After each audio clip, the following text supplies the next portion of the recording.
오늘 우리에게 주시는 하나님의 말씀은 창세기 12장 1절에서 4절까지의 말씀입니다. 창세기 12장 1절에서 4절까지의 말씀입니다.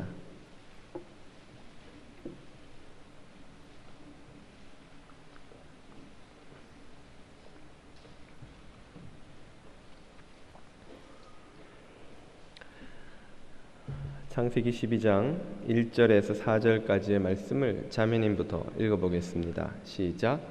여호와께서 아브라함에게 이르시되 너는 너의 고향과 친척과 아버지의 집을 떠나 내가 내게 보여줄 땅으로 가라.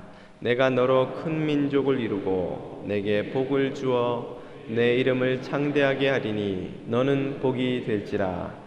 너를 축복하는 자에게는 내가 복을 내리고 너를 저주하는 자에게는 내가 저주하리니 땅의 모든 족속이 너로 말미암아 복을 얻을 것이라 하신지라. 이에 아브라함이 여호와의 말씀을 쫓아갔고 롯도 그와 함께 갔으니 아브라함이 아멘. 방송사고가 있었군요. 최근 한국 선교에 가장 큰 위기가 있었다면 아마도 2007년이 아닐까 생각합니다. 2007년 7월에 우리가 잘 알다시피 한국 분당 샘물교회의 단기 선교팀이 아프가니스탄에서 탈레반에게 피랍되는 불행한 사건이 있었지요. 지도 목사를 비롯한 2명의 멤버가 결국 순교하고 남은 21명의 선교 팀원들은 42일 만에 억류에서 풀려나면서 사태가 끝이 났습니다. 그러나 그 이후에 한국교회가 맞은 역풍은 이전에 그 어떤 것보다 크고 아픈 것이었습니다.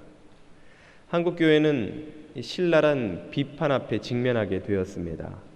분당 샘물교회는 말할 것도 없고 한국교회 선교 전체가 아주 지탄을 받는 그러한 상황이 펼쳐졌었죠.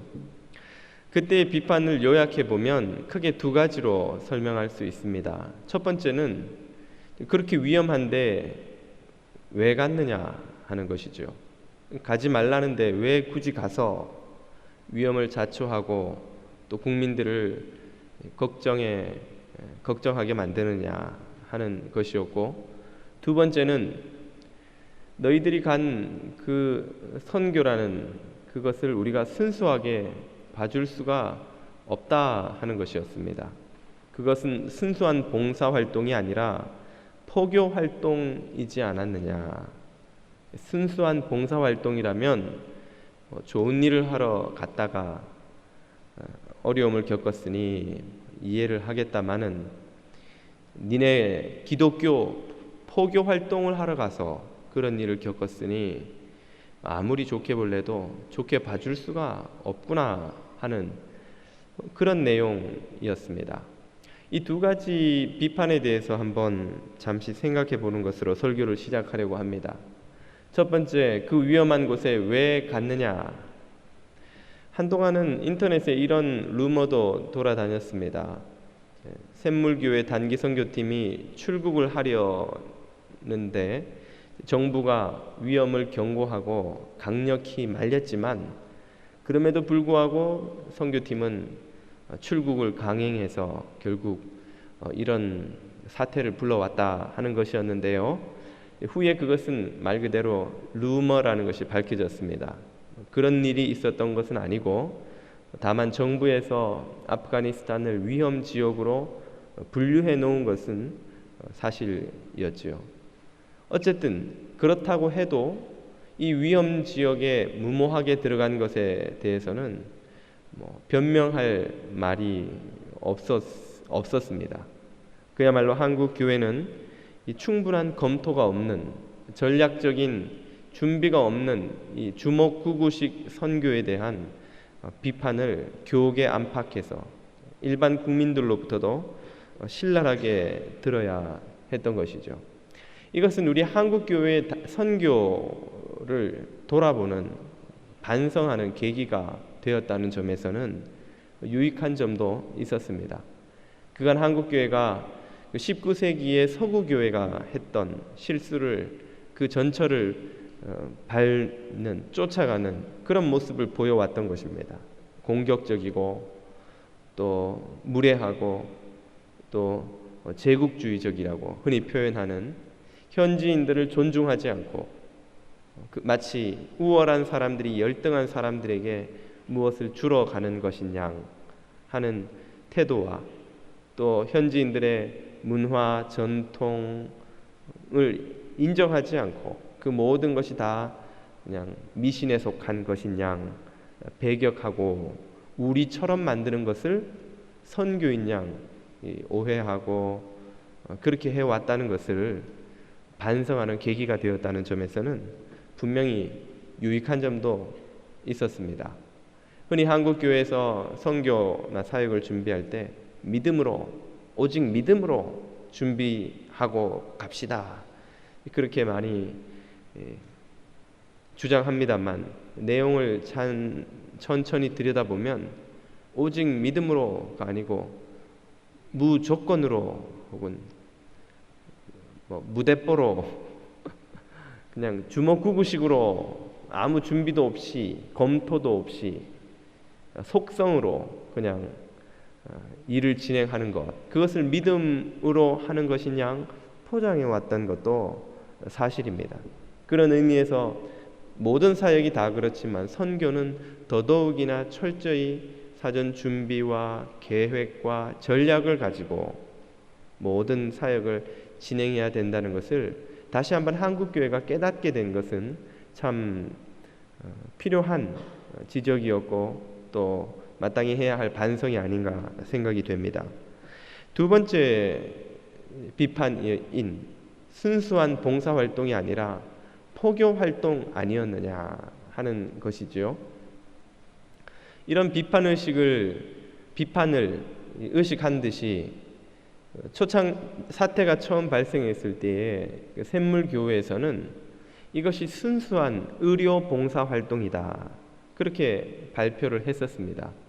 그러자 네티즌들이 너희들이 교회에서 보낼 때는 단기 선교팀이라고 부르고 파송한다고 불러놓고는 교회 밖의 사람들에게는 순수한 봉사활동이라고 하니 거짓말하는 것이 아니냐, 이러한 더 큰 비난을 받았죠.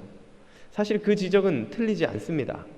교회에서 선교팀을 봉사팀이라고 부르지는 않죠.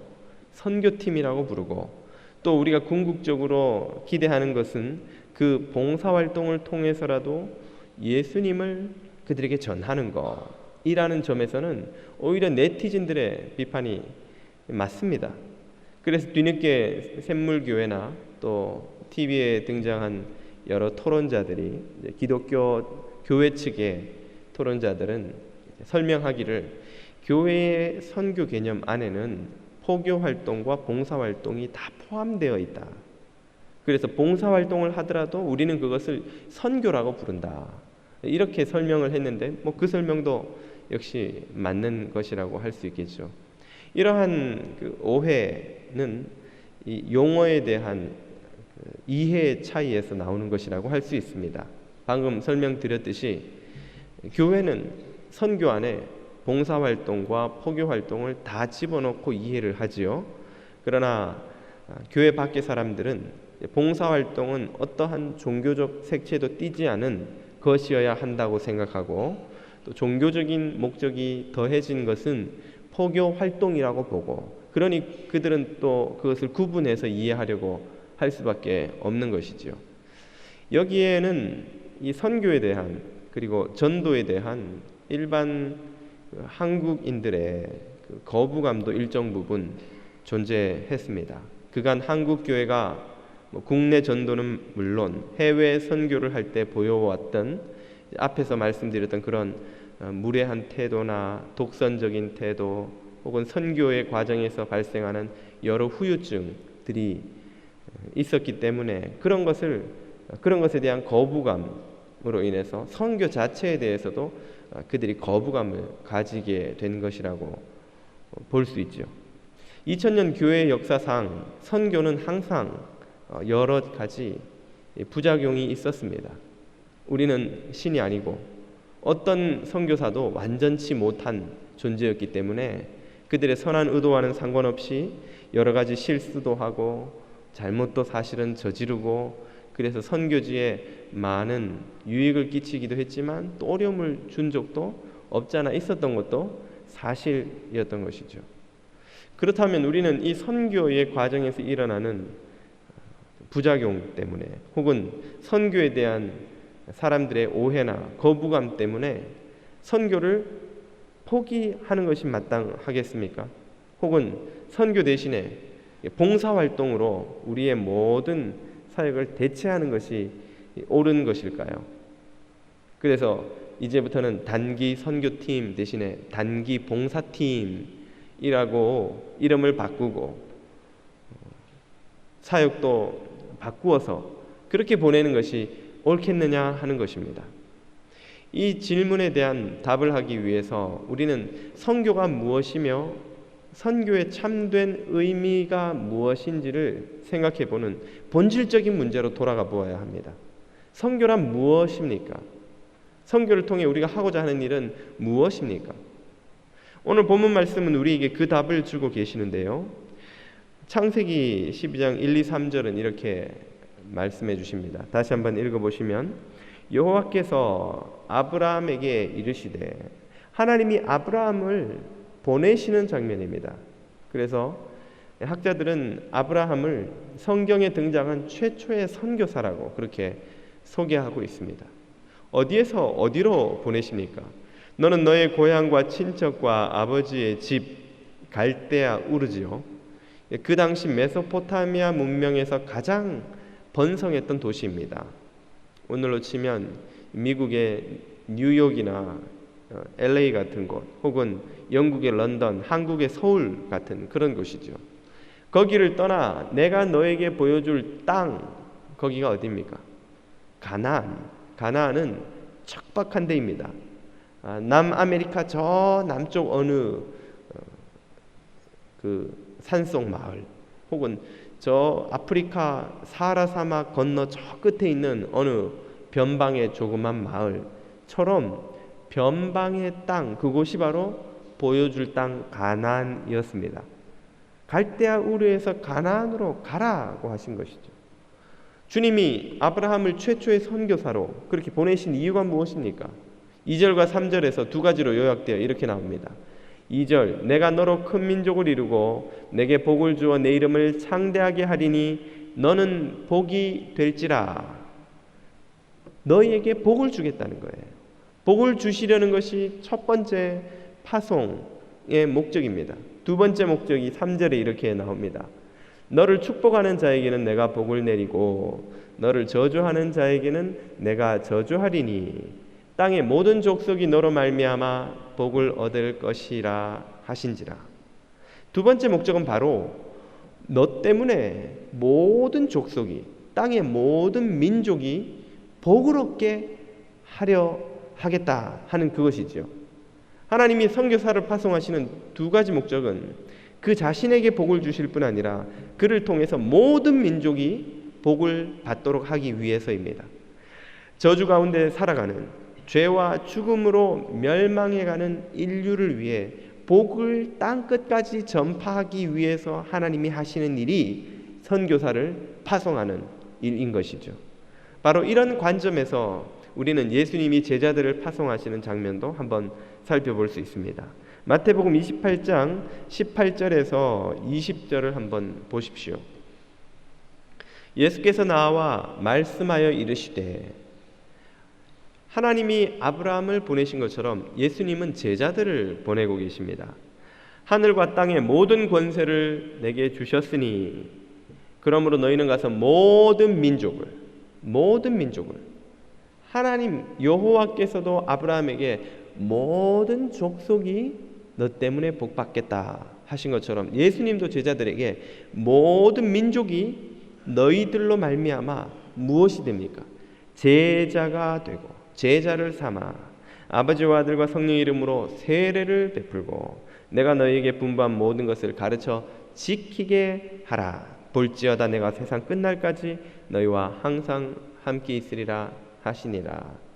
제자를 삼고 세례를 주고 말씀을 가르쳐 지키게 하는 이 모든 것의 목적이 무엇입니까?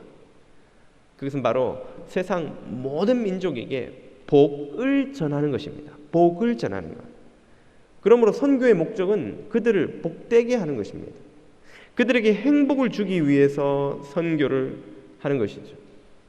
그러므로 오늘 우리가 깨닫는 것은 이 세상 사람들을 복되게 하기 위해서 우리가 할 수 있는 최고의 일은 그 무엇보다도 복음을 전하여 선교하는 것이라는 사실입니다. 우리가 믿는 성경이 진리라면 하나님과 더불어 영생을 누리며 사는 것보다 더 복된 일이 세상에 있습니까? 우리가 하는 어떤 봉사활동이 선교를 통하여 복음을 주는 것보다 더 큰 것이 있겠느냐 하는 것입니다. 우리가 가서 머리를 잘라주고 치료를 해주고 먹을 것을 나누어주고 또 옷을 나누어 주어서 그들의 삶에 작은 기여를 한다면, 또 카우뱅크, 라이스뱅크를 운영해서 그들이 가난을 극복할 수 있도록 이런저런 도움을 준다면 그것은 참 귀한 일이겠지만, 만약 그것이 영생을 전하는 이 일 없이 그것만으로 끝나버린다면 참 그들에게 복이 될 수 있겠느냐 하는 것입니다. 여러분, 암 환자에게 가장 필요한 것이 진통제와 영양제입니까? 아니면 암세포 제거 수술입니까?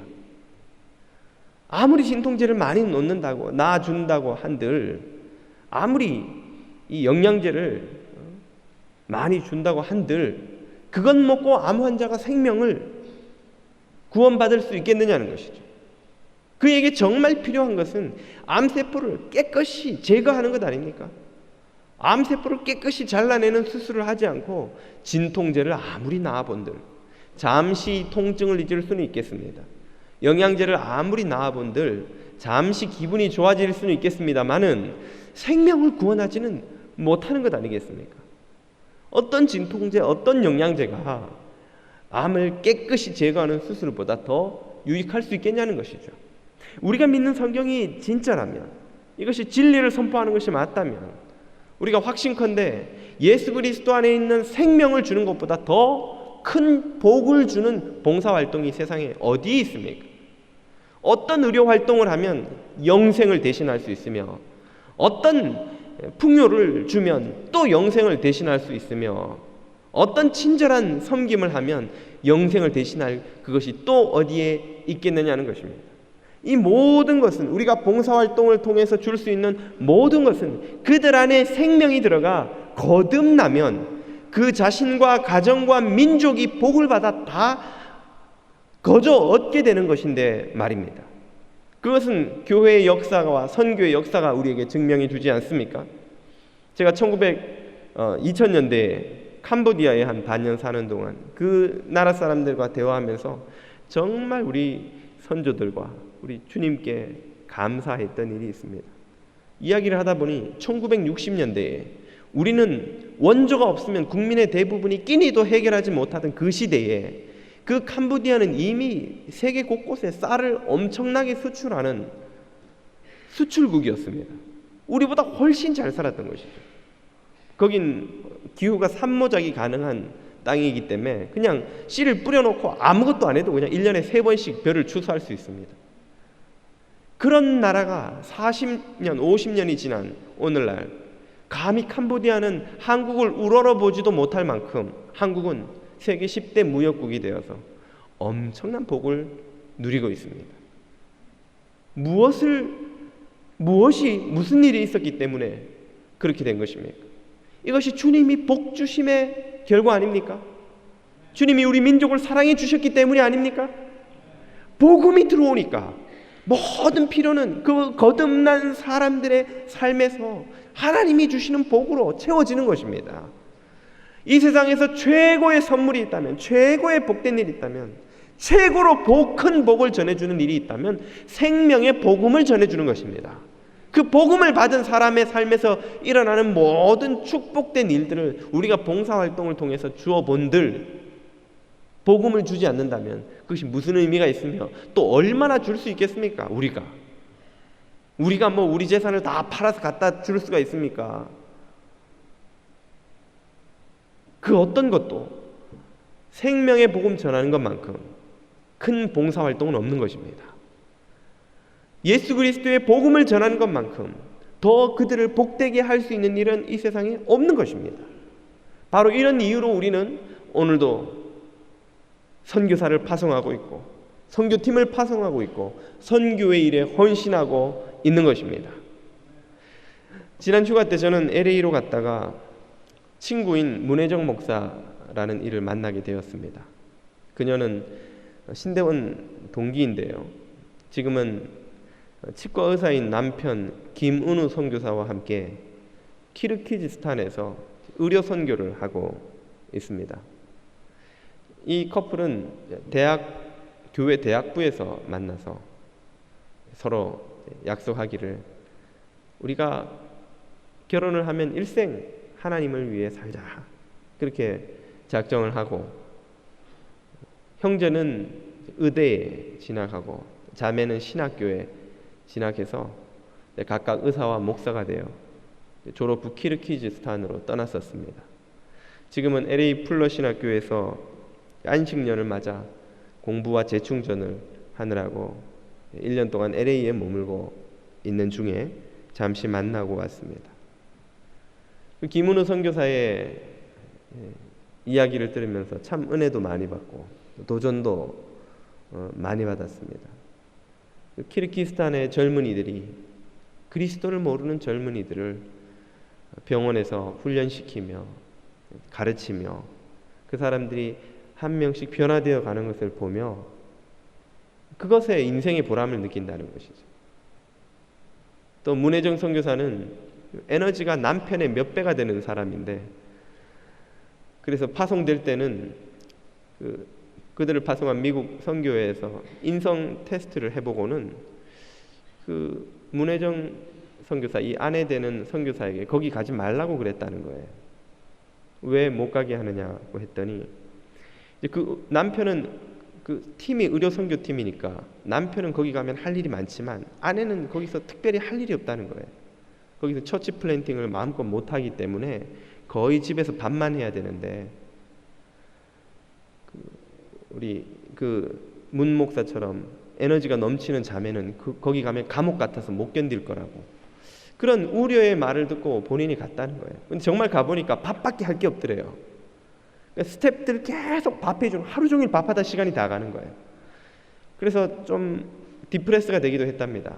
내가 목사가 되어서 복음을 전하는 이 일을 하고 싶어 왔는데 물론 뭐 남편과 이 사역팀에서 복음을 전하는 일이 있지만 이렇게 봉사활동을 이렇게 밥만 하다가 내 평생이 끝나면 얼마나 허무할까 그 생각을 하다가 성경을 봤는데 사도행전의 도르가의 사건을 보게 되었던 것이죠. 도르가가 죽자 많은 미망인들이 몰려와서는 도르가가 지어준 옷을 보여주면서 베드로에게 베드로 사도님, 도르가가 우리에게 이렇게 옷을 지어줬습니다. 이 도르가가 얼마나 우리를 사랑했는지 좀 봐주십시오. 그러자 베드로가 그 도르가를 다시 살리는 사건이 나오지 않습니까? 그걸 읽고는 이 문혜정 목사가 큰 은혜를 받은 거예요.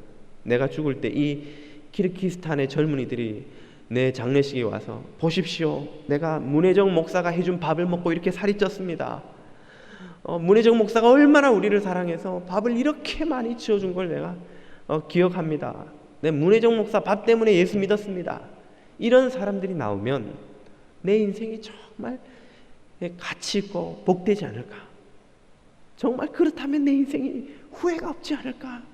그런 고백을 하더라는 것이죠. 그래서 자신의 에너지를 밥 짓는데 다 쏟아붓기로 작정을 했다는 거예요.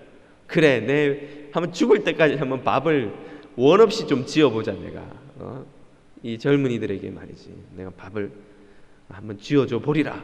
그리고는 그 우울하던 마음이 다 사라지고 너무나 기쁘고 감사한 마음으로 남편과 더불어 사역을 하게 됐다는 것이죠. 이 문혜정 목사나 김은우 선교사는 지금 한국 교회가 전 세계에 파송한 2만 3천여 명의 선교사들 중 2명입니다.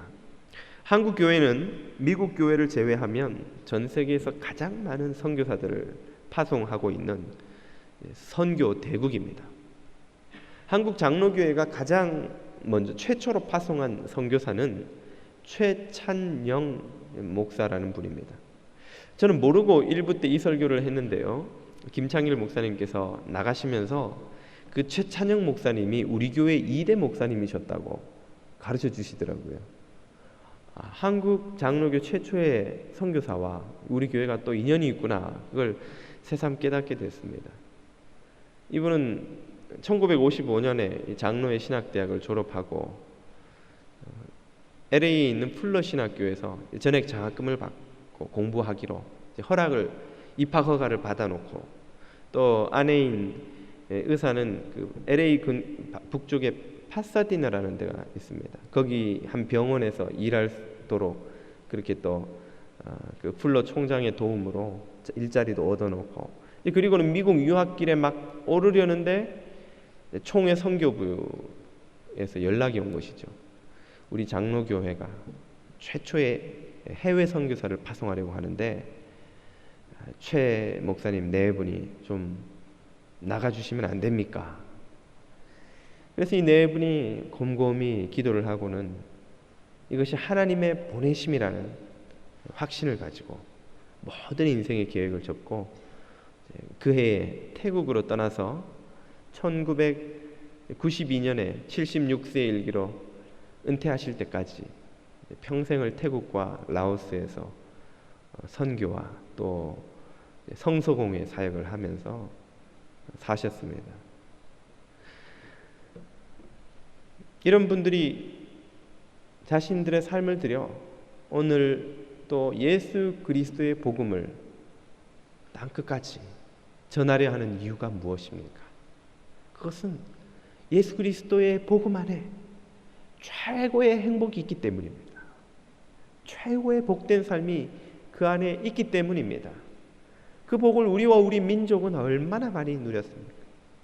120여 년 전 대동강변의 토마스 선교사가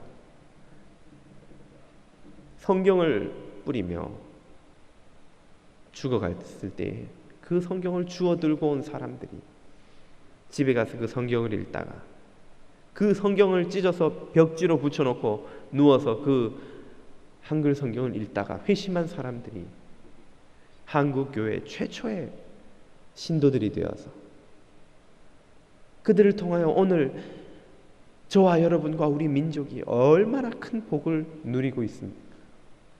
우리는 그 받은 복만 생각해도 이 복을 전하지 않으면 안 되는 민족인 것입니다.